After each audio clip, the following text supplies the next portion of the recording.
Praise the Lord. आप सबको जय मसीह के। मैं परमेश्वर का धन्यवाद देता हूँ आज की सुबह दिखाने के लिए। एक और दिन परमेश्वर ने हमारे जीवन में जोड़ा है। परमेश्वर को कोटि कोटि धन्यवाद देते हैं। और एक नया संदेश लेकर मैं आपका दोस्त पास्टर राज मैसी आपके सम्मुख उपस्थित हूँ। और आज का जो संदेश है वो हम सब मनुष्यों के जीवन से जुड़ा हुआ है कि हम किस प्रकार से बुराइयों से बच सकते हैं। कौन सा ऐसा एक काम हम करें कि हम बुराइयों से बच जाएं, लेकिन वो काम बड़ी गंभीरता से होना चाहिए। जो मैं आज आपको बताने जा रहा हूँ उसमें गंभीरता होनी चाहिए और उसमें सच्चाई होनी चाहिए, सत्यता से। तभी हम सांसारिक बुराइयों से बच सकते हैं। देखिए, तीन चीज़ें हैं जो हमें परेशान करती है। एक तो शैतान, एक संसार, एक पाप। शैतान, संसार और पाप, ये तीनों हमें अपनी ओर खींचते हैं और हमें अपने साथ जोड़कर हमें बरगलाने की कोशिश करते हैं, हमें परेशान करने की कोशिश करते हैं, हमें पाप में खींचने की कोशिश करते हैं। तो इन तीनों चीज़ों से बचने के लिए, इनके जलते हुए तीरों से बचने के लिए, इनके अटैक से बचने के लिए हमें क्या करना चाहिए। बहुत महत्वपूर्ण शिक्षा है आज की। ध्यान से सुनिएगा, अंत तक बने रहिएगा, पूरा वीडियो देखिए और पसंद आए तो इसे शेयर ज़रूर कीजिएगा। तो आइए छोटी सी प्रार्थना करके आज के वचन को मैं शुरू करना चाहता हूँ। जीवित और महान दयालु पिता परमेश्वर, मैं तेरा धन्यवाद देता हूँ प्रभु। तेरा शुक्र, तेरी तारीफ, तेरी बड़ाई करता हूँ क्योंकि तू इस योग्य। धन्यवाद देता हूँ प्रभु आज के दिन के लिए जो तूने दिखाया प्रभु जी। मैं आज के वचन के लिए प्रार्थना करता हूँ प्रभु, आज के वचन को शेयर करने में मेरी मदद सहायता कर। मेरे होठों को, मेरे दिल दिमाग को छूकर ब्लेस कर। मेरी आत्मा, मेरा शरीर तेरे ही कब्जे में रहे, ताकि बोलने वाला मनुष्य नहीं बल्कि तेरा आत्मा हो। जितने भी लोग इस वचन को देख रहे हैं, सुन रहे हैं, उन सब पर मैं तेरी आशीष बोलता हूँ। हर एक को आशीषित कर, हर एक की रोग बीमारी को, चिंता को, परेशानी को अपने सामर्थ्य नाम के द्वारा दूर कर। यीशु के नाम से मांगते हैं, आमीन। Praise the Lord. तो आज हम देखेंगे कि हम किस प्रकार से सांसारिक बुराइयों से, शैतानी बुराइयों से और पाप से बच सकते हैं। हम दो तरह के भय आज देखेंगे। एक भय होता है पेरेंट्स का और एक होता है परमेश्वर का। भय तो कई प्रकार के हैं, डर संसार में कई प्रकार के हैं। हम देखते हैं कि जब हम संसार में रहते हैं तो बहुत सारी बातें हमें डरा के रखती है। पहले तो मैंने बता दिया आपको, संसार हमें डरा के रखता है, शैतान हमें डरा के रखता है, पाप हमें डरा के रखता है। अपने जाल में फंसाने की कोशिश करते हैं और डरा कर हमें अपने कब्जे में लेने का प्रयास करते हैं। तो इनसे आज छुटकारा हम पाएंगे। एक ऐसी बात मैं आपको आज बताने जा रहा हूँ जिसके द्वारा हमारा जीवन, मेरा भी और आपका भी जीवन, एक अच्छा और खुशहाल जीवन बन सकता है। तो हमारे पास बहुत सारे डर हैं। हमारे पास मृत्यु का डर है, गिरने का डर है, खो जाने का डर है, और चोट लगने का डर है, लड़ाई झगड़ों का डर है, और नौकरी का छूट जाने का डर है, नुकसान हो जाने का डर है, और भी बहुत सारे डर हैं जो हमें डरा कर रखते हैं। किसी के चले जाने का डर, बीमारी का डर, संसार का डर, ये सब डर हमको अपने कब्जे में लेकर चलना चाहते हैं। लेकिन अगर ये दो डर हमारे अंदर हों, एक हमारे पेरेंट्स का और एक परमेश्वर का, तो हम बहुत सी प्रॉब्लम से बच सकते हैं। मैं आपको बताना चाहता हूँ कि संसार में जब हम रहते हैं तो संसारिक रीति से जब हम चलते हैं और संसार की अभिलाषाओं के अनुसार चलते हैं और अपनी इच्छा के अनुसार चलते हैं, तब हम बहुत सारी प्रॉब्लम में पड़ जाते हैं। और ये इसलिए होता है क्योंकि हमारे अंदर किसी का भय नहीं होता। होता क्या है कि जब हम घर में होते हैं तो हमारे माता पिता, हमारे जो बड़े हैं, हमारे पेरेंट्स, उनका डर हमारे अंदर होता है। और हम घर में, मान लीजिए अगर कोई सिगरेट पीता है तो वो घर में सिगरेट नहीं पिएगा, शराब पीने वाले घर में शराब नहीं पिएंगे, और बहुत सारी बुराइयां हैं जो घर में नहीं करें। क्यों? क्योंकि घर वालों का डर है। घर वालों का डर है, इसलिए वो क्या करेंगे, घर में गलत काम करने से बचेंगे, और उसके बाद जब घर से बाहर निकलेंगे वहाँ पर अपने सारे काम करेंगे। सिगरेट भी पिएंगे, बीड़ी भी पिएंगे, शराबें भी पिएंगे, गलत दोस्तों के साथ भी रहेंगे, गलत संगति भी करेंगे, व्यभिचार भी करेंगे, वेश्यालयों में जाएंगे, तरह तरह के गलत कामों में हम लिप्त हो जाएंगे। क्यों? क्योंकि हमारे पेरेंट्स तो देख नहीं रहे, वो तो देख नहीं रहे, वो तो घर पे हैं या कहीं और हैं, हम उनसे अलग हैं। और बाइबल कहती है कि जो औरों से अलग हो जाता है वो अपनी इच्छा पूरी करने के लिए ऐसा करता है। क्योंकि घर में इच्छा पूरी नहीं हो रही है तो किसी भी बहाने से घर से बाहर निकलने का प्रयास करता है मनुष्य, कोई सा भी बहाना हो, चाहे उन्हें हम कहीं भेजें ना, फिर भी वो जाने के लिए तैयार रहेंगे। क्योंकि वचन में लिखा है कि जो औरों से अलग हो जाता है वो अपनी इच्छा पूरी करने का प्रयास करता है। तो घर का जो डर है वो एक सीमित है, सीमित, उससे हम बुराई से नहीं बच सकते। लिमिटेड है एक, कि जब तक घर में रहेंगे हम बुराई नहीं करेंगे, घर के बाहर जाकर हम जो मर्जी करें क्योंकि कोई देख नहीं रहा। किंतु हम दूसरी बात देखते हैं, यदि परमेश्वर का भय हमारे अंदर होगा और सच्चाई से, गंभीरता से जब हम परमेश्वर के भय में रहेंगे तब हम बाहर भी बुराइयों से बचेंगे। क्योंकि हमें पता रहेगा कि परमेश्वर है जो हमें देख रहा है कि हम कौन सी बुराई कर रहे हैं। Praise the Lord.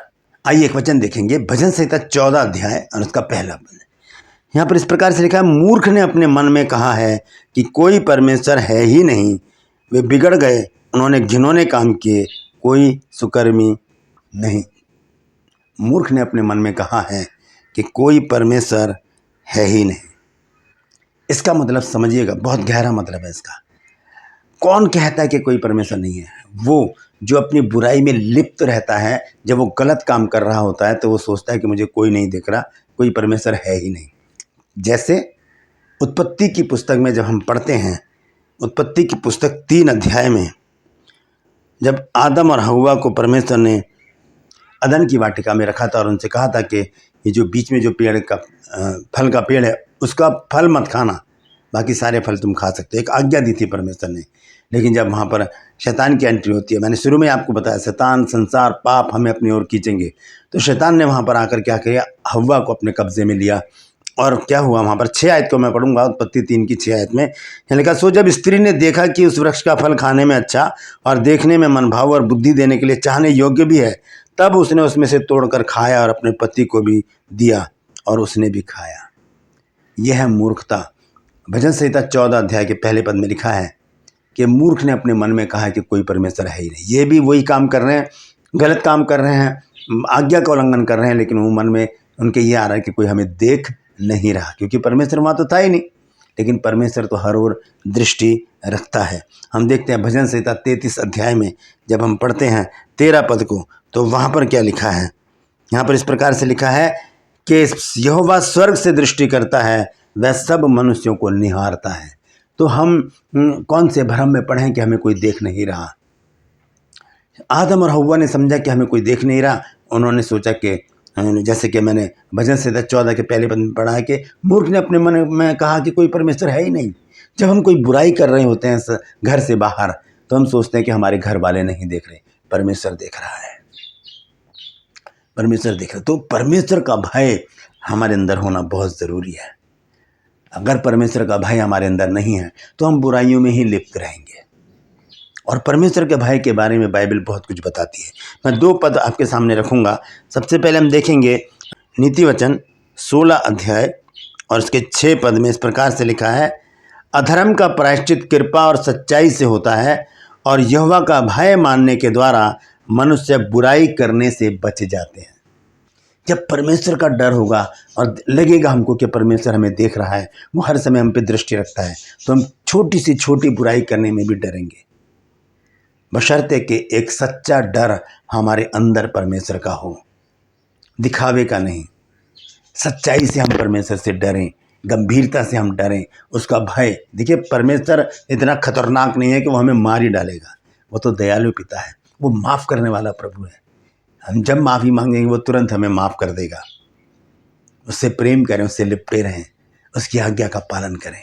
तो यहाँ लिखा है कि अधर्म का प्रायश्चित कृपा और सच्चाई से होता है और यहोवा का भय मानने के द्वारा मनुष्य बुराई से बच जाते हैं। छोटी से छोटी बुराई हो चाहे बड़ी से बड़ी बुराई हो, जब परमेश्वर का भय होगा, नहीं परमेश्वर ने मना करा है ऐसा करने के लिए, ये बात जब हमारे अंदर आ जाएगी, हम उसी समय उस बुराई को छोड़ देंगे।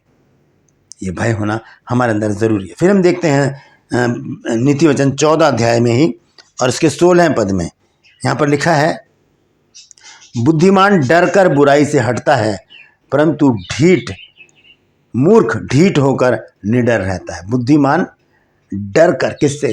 परमेश्वर से डर कर बुराई से हट जाता है। नहीं, मैं नहीं करूँगा क्योंकि परमेश्वर ने मुझे मना किया। ये डर हमारे अंदर होना ज़रूरी है, परमेश्वर का डर कि ये बुराई करने के लिए परमेश्वर ने मुझे मना किया है। बाइबल इस बारे में मना करती है कि मुझे किसी की बुराई नहीं करनी, मुझे नशा नहीं करना, मुझे व्यभिचार नहीं करना, मुझे गाली नहीं देनी, मुझे झगड़े चुगली नहीं करनी, मुझे हत्या नहीं करनी, मुझे चोरी नहीं करनी, मुझे क्रोध नहीं करना, घमंड नहीं करना, मुझे ऐसी बातें नहीं करनी जिससे परमेश्वर नाराज़ हो जाए।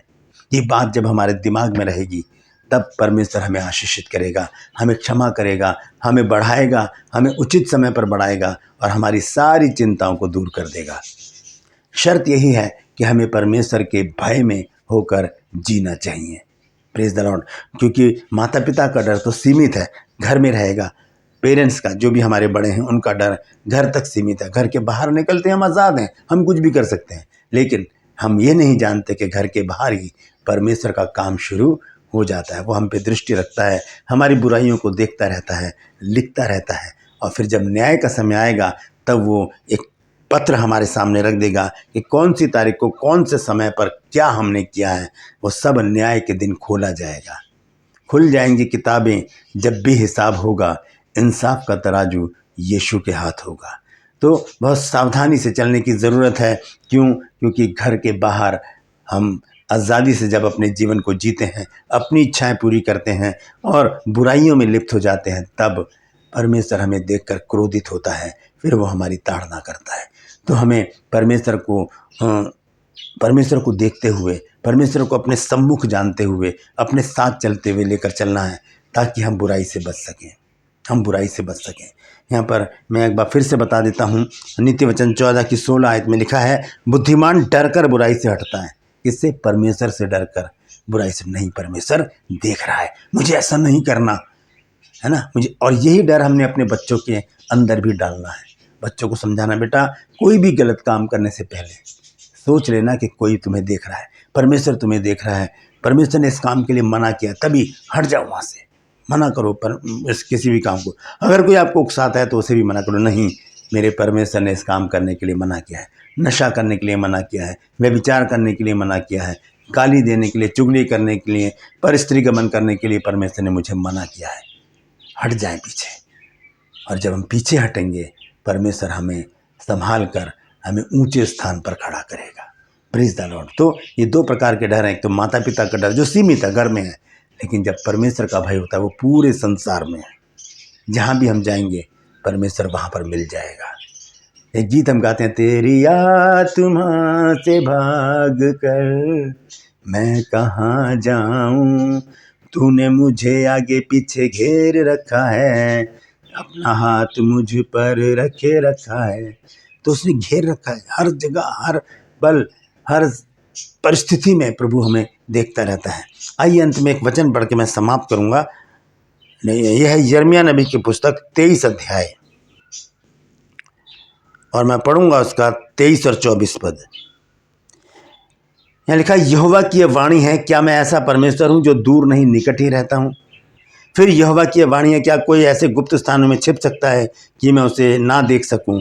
क्या स्वर्ग और पृथ्वी दोनों मुझसे परिपूर्ण नहीं है, भरे हुए हैं, तो हम कैसे बुराई कर सकते हैं। तो परमेश्वर का डर जब हमारे अंदर होगा तभी हम बुराई से बच सकते हैं, नहीं तो हम तो कुछ भी करते रहें, कोई फर्क नहीं पड़ेगा, क्योंकि परमेश्वर का डर हमारे अंदर नहीं है। माता पिता से भी डरें और परमेश्वर से ज़्यादा डर रखें, परमेश्वर का डर अपने अंदर ज़्यादा रखें, ताकि हम बुराई से बच जाएं। Praise the Lord. परमेश्वर इन वचनों के द्वारा हम सबको आशीष दे। यदि आपको बात समझ में आ गई है तो इस वचन को शेयर कीजिए, आगे बढ़ाइए, ताकि और भी लोग इन बातों को जान सकें। यदि अभी तक आपने मेरे चैनल को सब्सक्राइब नहीं किया है तो अभी सब्सक्राइब कर लीजिए, बेल आइकन को दबाइए, ताकि नोटिफिकेशन आपके पास पहुँचे और नया वीडियो बिना व्यवधान के आपके पास पहुँच जाए। मेरे वीडियोज़ को लाइक कीजिए, शेयर कीजिए और कमेंट सेक्शन में आकर मुझे ज़रूर बताइए कि आपको मेरा प्रयास कैसा लग रहा है। मेरी हौसला अफजाई कीजिए, मेरी सहायता कीजिए। Praise the Lord. मेरा एक और चैनल है जिसका नाम है जीसस माई लाइफ, उसे भी ज़रूर सब्सक्राइब कीजिए, उसका लिंक मैंने डिस्क्रिप्शन में रखा हुआ है। Praise the Lord. तो आज के लिए बस इतना ही, फिर मिलूंगा एक नए संदेश के साथ, एक नया वीडियो लेकर। तब तक के लिए मुझे इजाज़त दीजिए, लेकिन अपना ख्याल रखिए। Praise the Lord.